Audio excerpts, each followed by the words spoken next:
तो जहाँ एक तरफ हम जिसको कोयला समझ रहे थे सैयारा, वो तो चमकदार हीरा निकला, और जिसको हीरा समझ बैठे थे वॉर 2, वो तो भाई एक मामूली कंकड़ निकला। तो चलो एक एक करके सब पे बात करते हैं। जहाँ शुरुआत भाई वॉर 2 से कर लेते हैं, जिसका ट्रेलर ड्रॉप हो चुका है, जिसमें बात साफ है कि मूवी का विलेन और कोई नहीं बल्कि खुद कबीर है, जो लड़ तो देश के लिए रहा है पर देश के खिलाफ जाकर। मतलब मोस्ट प्रोबेबली ऐसा कोई मिशन होगा जिसमें वो शायद अपने लोगों पे भरोसा ना कर पा रहा हो या ना करना चाहता हो। तो कबीर रोग हो गया है, और अगर कबीर को रोकना है तो जूनियर एनटीआर एस विक्रम, जो खुद एक एजेंट है, उसकी जरूरत पड़ेगी। तो पूरी मूवी में ये दोनों टॉम एंड जेरी का खेल खेलते रहेंगे और एंड में लड़के अपना अपना मिशन पूरा करके घर को लौट जाएंगे। इतनी सी स्टोरी है। लेकिन एक सीन है ट्रेलर में जहाँ कर्नल लूथरा थूक रहे हैं कबीर पे। रीजन पता चल गया भाई ये क्यों कर रहे हैं वो ऐसा, और रीजन ये नहीं है कि देश के साथ गद्दारी कर रहा है, वो बिल्कुल भी नहीं। वो तो इतना गुस्सा इसलिए है क्योंकि उनकी बेटी क्यारा अडवाणी यानी काव्या लूथरा के साथ कबीर गुलू गुलू कर रहा है। और किस बाप को अच्छा लगेगा एक देशद्रोही उसकी बेटी के साथ गुलू गुलू कर रहा है? तो किसी भी बाप को गुस्सा आना तो लाजमी है कि नहीं? पर अगर इसकी स्टोरी से हटके इसके हाई ऑक्टेन एक्शन पे आए, जो ऋतिक रोशन वर्सेस जूनियर एनटीआर के बाद सबसे इंपॉर्टेंट चीज है इस मूवी की, तो उसने भाई काफी लेट डाउन करा है। क्योंकि मुझे एक एक्शन सीन नहीं दिखा है इसमें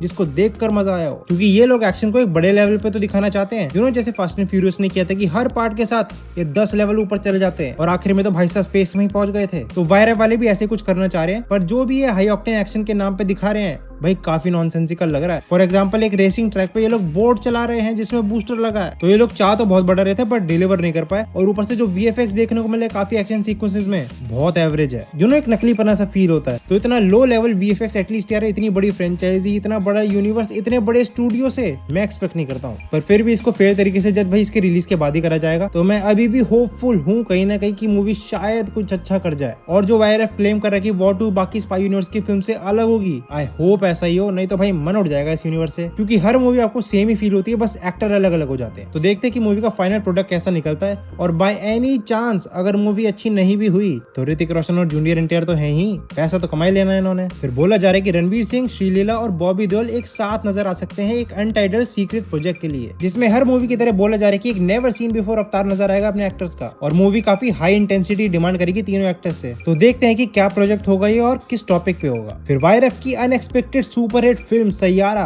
भाई रुकने का नाम ही नहीं ले रही है। बॉक्स ऑफिस गुहार कर रहा है कि भाई और कितना जुल्म करोगे मुझ पे, छोड़ दो। क्योंकि पहले हफ्ते में ये मूवी 171 करोड़ कमा चुकी है, जिसका मतलब है कि पोस्ट पैंडेमिक एरा में इस मूवी ने रॉकी और रानी की प्रेम कहानी की life time domestic collection 152 crore को बीट कर दिया, वो भी सिर्फ एक हफ्ते में। और अगर इसमें हम इंटरनेशनल अर्निंग्स को जोड़ दें तो मूवी लगभग ओवरऑल 250 करोड़ के आसपास कमा चुकी है। और मेरे ख्याल से जो मैंने पढ़ा है कि 2025 के अब तक की second highest grossing Indian film बन चुकी है ये, जिसके आगे सिर्फ अब छावा है। और उसको क्रॉस करना तो आसान नहीं होगा, पर यू नेवर नो भाई, कुछ भी हो सकता है। क्योंकि बॉक्स ऑफिस पे होल्ड इस फिल्म का अभी भी काफी अच्छा है। और इसी के चलते ऐसी स्पेकुलेशन लगाई जा रही थी कि क्योंकि सैयारा इतना अच्छा कर रही है और कार्तिक आर्यन की अनटाइटल्ड रोमांटिक फिल्म भी इसी थीम पे बेस्ड है, तो उसके चलते मूवी को पोस्टपोन कर दिया गया। पर इसके डायरेक्टर अनुराग बासु ने क्लियर करा है कि ऐसा कुछ नहीं है, बस क्योंकि मूवी की शूटिंग अभी कंप्लीट नहीं हुई है कार्तिक और श्रीलीला के शेड्यूलिंग कॉन्फ्लिक्ट्स की वजह से, इसीलिए मूवी को नेक्स्ट ईयर पुश कर दिया गया है। फिर संजय लीला भंसाली की लव एंड वॉर के बारे में बताया जा रहा है कि शूट 50% कंप्लीट हो चुकी है और अब अराउंड 90 डेज की शूटिंग पेंडिंग है, जिसका नेक्स्ट शेड्यूल अगस्त में स्टार्ट करा जाएगा, जिसके बाद अक्टूबर में यूरोप के लोकेशंस पर शूटिंग शिफ्ट हो जाएगी। यानी मान के चलो इस साल के एंड तक मोस्ट प्रोबेबली इसकी प्रोडक्शन कंप्लीट हो जाएगी।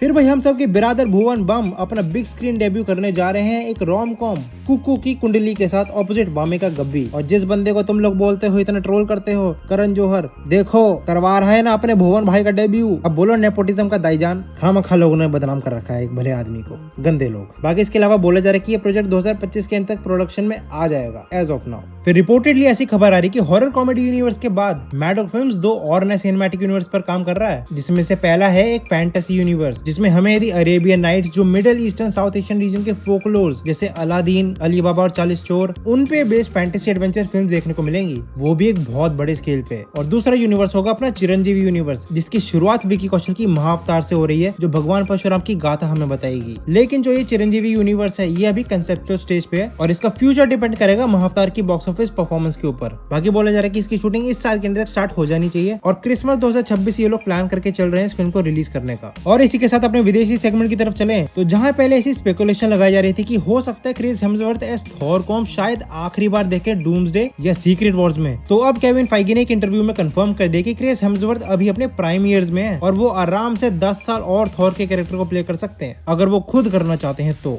और इसके अलावा केविन भैया ने यह भी रिवील करा है कि सीक्रेट वॉर्स के बाद जो एक सॉफ्ट रिबूट होगा एमसीयू का, उसकी जिंदगी सिर्फ 7 साल की होगी। यानी जो अगला फेज होगा जिसमें एक्समैन पर फोकस करा जाएगा वो एक 7 ईयर प्लान है। यानी 2032 तक मार्वल सिनेमैटिक यूनिवर्स पूरे तरीके से खत्म हो जाएगा, जिसके बाद रीबूट नहीं, जीरो से रिस्टार्ट करा जाएगा, जहां मार्वल के आइकॉनिक कैरेक्टर जैसे आयरन मैन, स्टीव रॉजर्स में भी थॉर, सबको रिकास्ट करेंगे ये लोग। यानी जब डीसी अपने पीक पे होगा, मार्वल तब ग्राउंड जीरो पे होगा। देखा, वक्त बदलते देर नहीं लगती है। फिर इसके बाद केविन फाइगी से पूछा गया कि क्या हमें इन नियर फ्यूचर स्पाइडरमैन और ह्यूमन टॉर्च का टीम अप देखने को मिल सकता है, क्योंकि दोनों एकदम मस्त मौजी लौंडे हैं और उनकी कमराडरी देखने में मजा बहुत आएगा। तो फाइगी ने बोला कि इन दोनों का रिलेशन कॉमिक बुक्स में काफी दिखाया गया है, पर अभी तक सिनेमैटिक यूनिवर्स में इसको अचीव करने की पॉसिबिलिटी बनी नहीं है। पर क्योंकि अब फैंटास्टिक फोर और स्पाइडरमैन दोनों ही एक साथ आने वाले हैं डूम्सडे में, तो इन दोनों के रिलेशनशिप को एस्टैब्लिश करना पॉसिबल है। और हम फैंस भी चाहते हैं कि ये जुगलबंदी तो एटलीस्ट हमें देखने को मिले। फिर जो अपकमिंग हैरी पॉटर सीरीज है, ऐसा बोला जा रहा है कि एचबीओ ने हॉगवर्ट्स स्कूल के अलावा सेपरेटली एक प्रॉपर स्कूल बनाया है, ताकि जितने भी चाइल्ड एक्टर्स हैं वो अगले 8 से 10 साल शूटिंग करने के साथ साथ पढ़ाई भी कर सके।